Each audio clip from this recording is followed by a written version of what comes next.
Assalomu alaykum, to'rdagi barliq roman anglag'uvchi do'stlar. Biz Misr yozuvchisi Ehson Abduquddus yozgan Yigit degan shundoq bo'lsa degan romanni o'qishni davomlashtiryapmiz. Oldingi qismda Ibrohimning muhitlarning uyiga panohlanganligi, hukumat tarafning Ibrohimni tutish buyrug'i chiqarganligi va muhitning atisi atdeganda xo'shim deb qo'ymay maktabga ketish sababidan Ibrohimning bir oz tashvishlanganligini o'qib o'tgan edik. Endi davomini o'qiymiz. Rostini aytsam bek herib ketibdiman. Biroq muhit mang'ucha ko'rishib olgan bo'lsam bo'ladi. Uningga topalaydigan ish bor edi. Endi biz bütün bir kunni zoya qildigan bo'ldik, dedi u.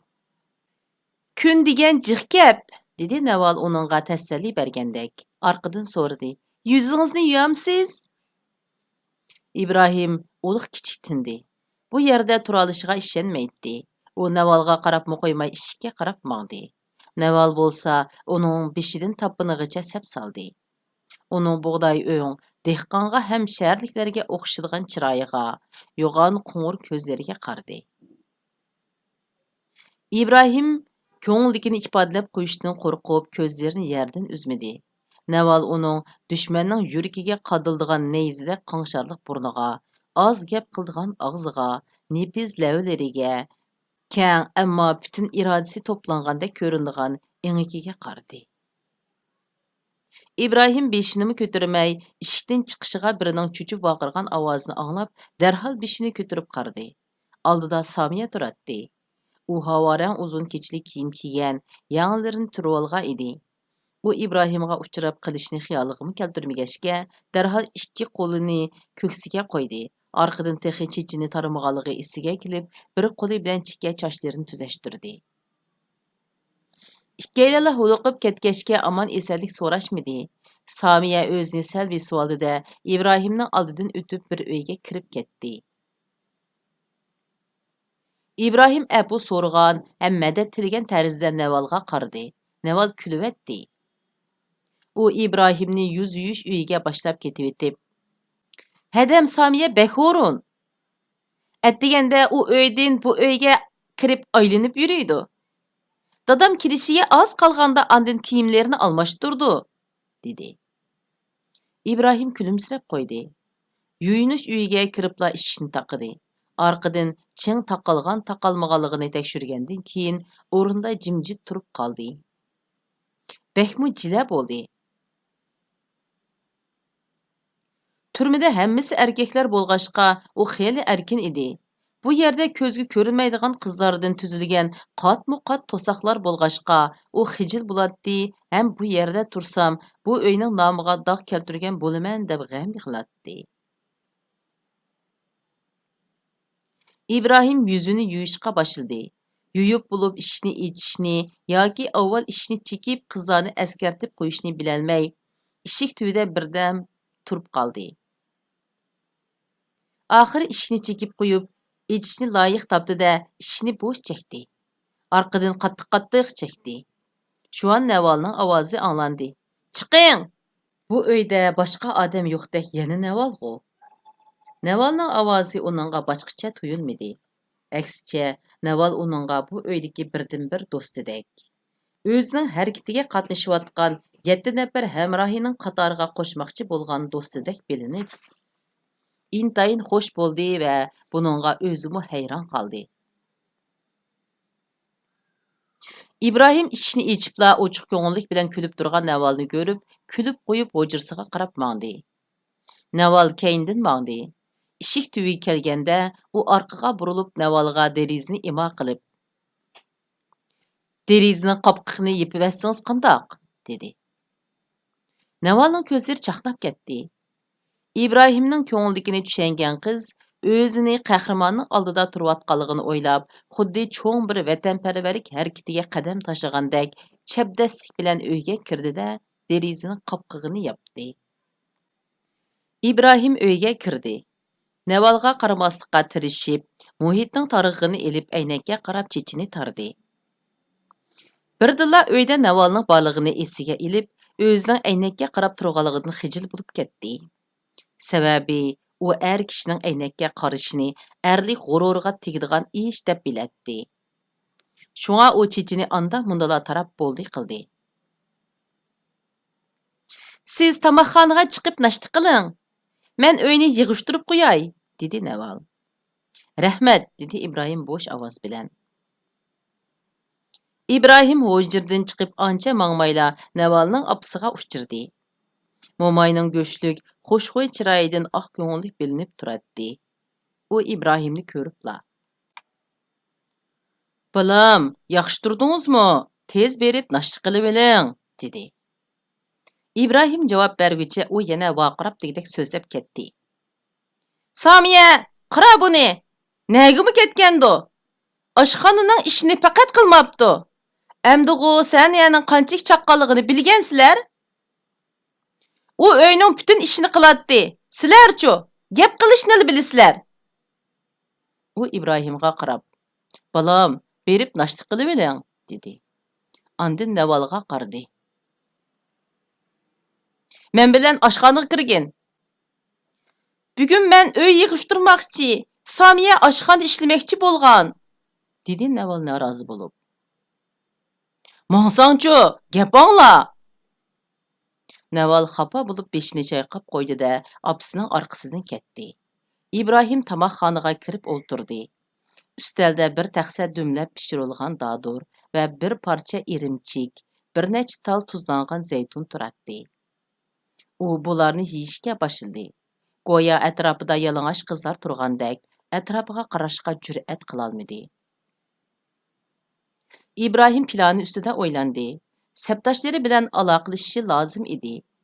Bu ish muhitsiz bitmaydigan bo'lg'achqa, uningga muhitni planiga kirgizishdan boshqa amal yo'q edi. Uning attiganlik gazitni ko'rgisi keldi. U turmaga solangandan buyon gazitdan odatdagi gazit o'qirmanlaridan ko'p narsani bilib olishga odatlangan bo'lib, gazit o'qish uning uchun cho'ng bir ish bo'lib qolgan. Turmada gazit bermagachga norozilik bildirgan. Bu yerda, bu oilada u gazit o'qiyman deyalamdi. Uningda qanday huquq, qanday sabab bor, deysiz. Uning hukumat radioda e'lon qilgan tutish buyrug'ining ta'sirini bilgusimi bor edi. Naval bu haqda gap qilmagan, uning hadisi va opsimi ko'ngliga azor berib qo'yishdan ansirgandek, yoki uningga bu ayda turishning xatarli ekanligini bildirgusi kelmagandek, bu haqda undimiga edi. Ular yaxshi ko'ngil bilan shunday qilyotdi. Ammo ular buning bilan İbrahimni o'sal ahvolga tushirib, ishni murakkablashtirayotganligini bilmaydi. İbrahim ularning o'zini bir qochqun, hukumat tutishga buyruq qilgan odam qatorida ko'rishni umid qiladi. Shundaq bo'lganda İbrahim ular bilan o'zining plani to'g'risida uchuq-oshkora so'zlashalaydi. Ammo hozir uyda ayollar bor edi. U amalsizlikdan erlarning kelishini kutishga majbur bo'ldi. Shu xiyollar qalisidan neri ketmagan İbrahim tamoqning ta'minini bilolmadi. Bir necha minut vaqtmi, necha soatdek bilinib ketdi. U qechish planini ishga oshirish uchun o'tib ketgan vaqtni va oldidagi vaqtni to'liq hisoblashi kerak edi. U tamoqni yeb bo'libmi, xilgacha beshini ko'tarmay, atrofiga qaramay, xuddi boshqalarning boshlab mengishini kutib turgan qarg'u odamdek o'ltirib qoldi. Shu asnoda Navalning ovozi anglandi. Hujraga kirsangiz yuring. İbrahim qizning yeniga kelib qolganligini amdi bilgandek beshini ko'tardi va g'udurgandek "Rahmat" deb qo'ydi. İbrahim uyga kirganda gap qilgandek Navalga qaradi, ammo gap qilmadi. Navaldan atganlik gazitni topqili bo'larmi deb so'ramoqchi edi, lekin gazit so'rasa ularga avorchiq tepib bersa bo'lmaydiganligini his qildi. Naval kulib turib, "Biror narsa lozim bo'lsa meni chaqiring", dedi va mingishga tamshilib to'xtab qo'shib qo'ydi. "Gazitni dadam elib keladi. Agar siz hozir ko'radigan bo'lsangiz, men akirib beray." İbrahim uningga hayron bo'lib qaradi. Qiziq ish. Naval uning ko'ngildagini qandoq bilib olgandi? Rahmat, lozim yo'q. Ha, radioni assaq bulamdi. 2 kundan buyon radio anglitishning tayini yo'q, dedi Naval sal ishkilanib. Hech bo'lmaganda xabar anglamiz. Buludu, dedi Naval amalsiz, andin chiqib ketdi. İbrahim o'rindiqda o'ltirdi va Navalni o'ylamaslikqa tirishdi. Ammo mumkin bo'lmadi. Axir atrofdagi kishilarni o'ylashqa, har bir odamni planiga kirgizishga majbur bo'ldi. Naval aqlliq, botir qiz. Uningga yordam qila oladi. Balki aksidimi ishonchli bo'lishi mumkin. Biroq u qiz bola. İbrahim qizlar ishonmaydi. Uning ustiga erlar ustiga ilishqa tegishli mas'uliyatni qizlarga ortib qo'yishga İbrahimning ko'ngli unmaydi. Yana bir jihatdan o'ziga panohlik bergan mundaq bir oliyjanob oilaning qizini o'z planiga kirgizib olsa bo'lmaydi-da. Hargiz bo'lmaydi. Uning vijdoni buni yo'l qo'ymaydi. Shundaqdimi u konkret planlar ustida o'ylanganda yanala Navalga belgilik o'rin berdi. Radioning ovozi anglandi. Diktor xabarlar programmasining oyoqlashganligini e'lon qildi. İbrahim afsuslangan holda beshini chayqab qo'ydi. İbrahim birdam xiyolga patdi. Birdam muhitning kitoblarini elib varaqlab qo'yatdi. Vaqt nihoyat asta o'tmoqda. U beorom bo'lishga boshladi.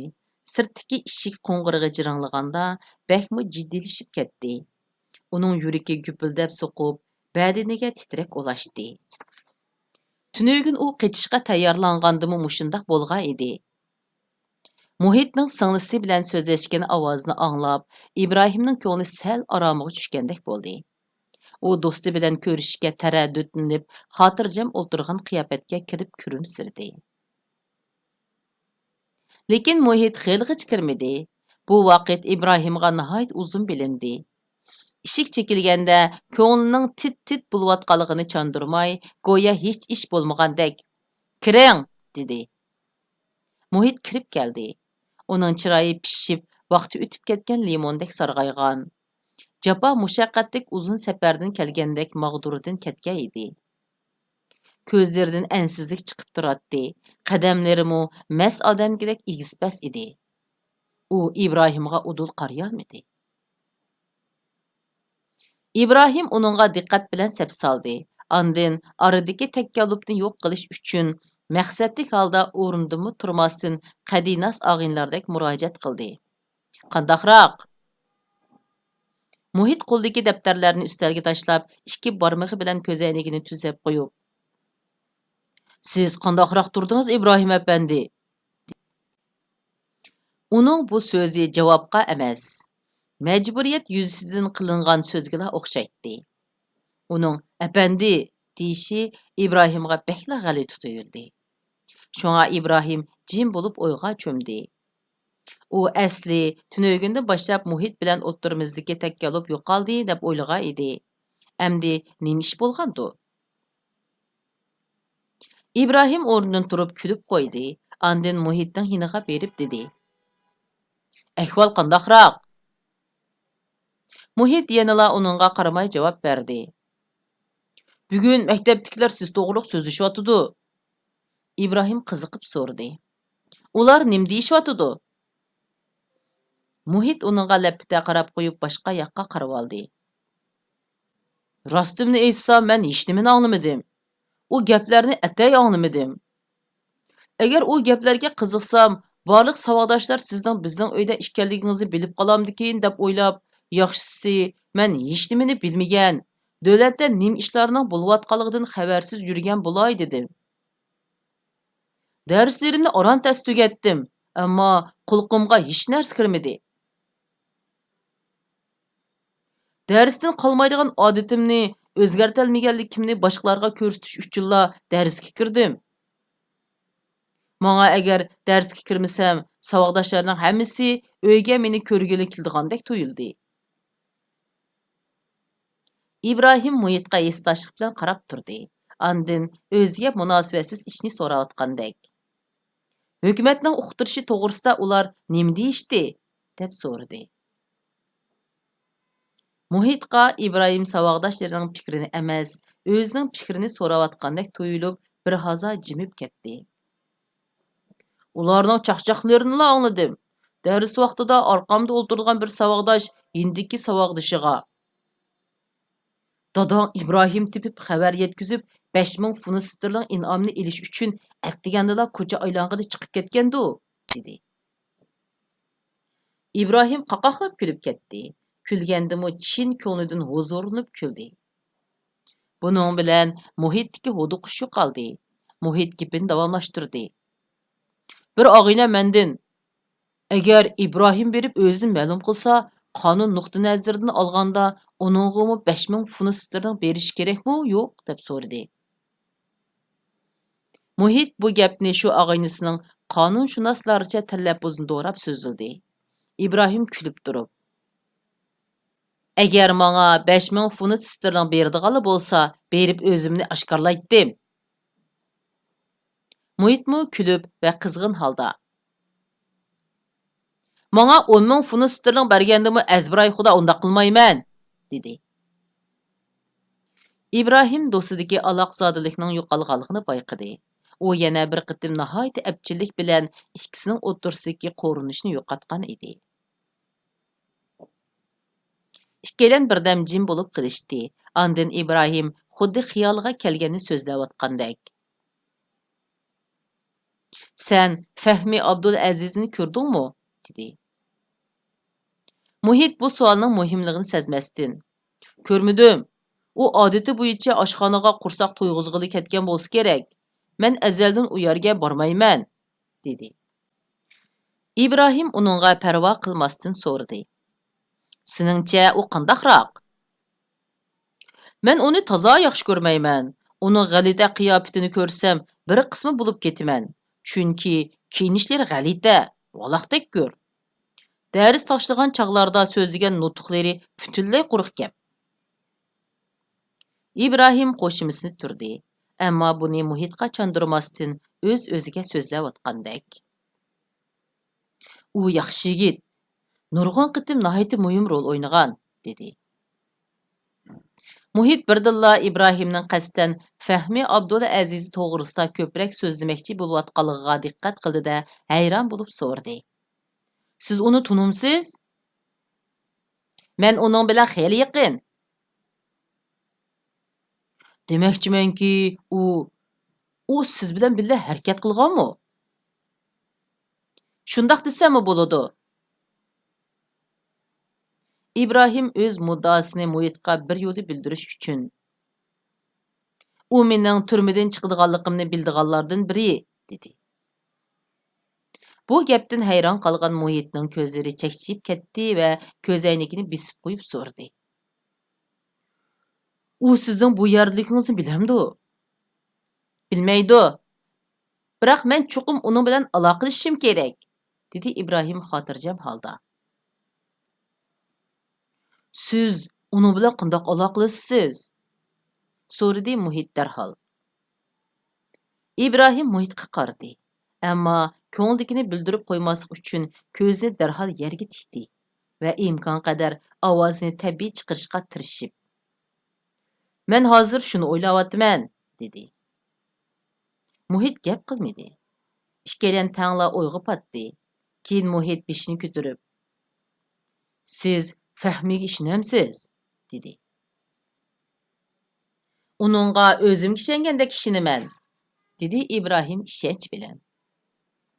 Orani yana jimjitlik bosdi. İbrahim muhitni o'ylanib, bir qarorga kelsin deb gap qilmadi. Ammo uningga pat-pat qarab qo'ydi.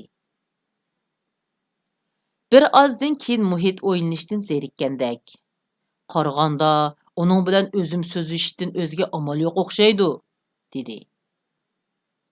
İbrahim g'alabasini tabriklagandek kulimsirdi. U maqsadiga yetgan edi. Boshqalarga talab qo'ymasdan, o'z qarorini tangmasdan, amal qilib ularning o'ylanib, o'zlari qaror chiqaradigan, o'zlari talab qiladigan qilish İbrahimning odati edi.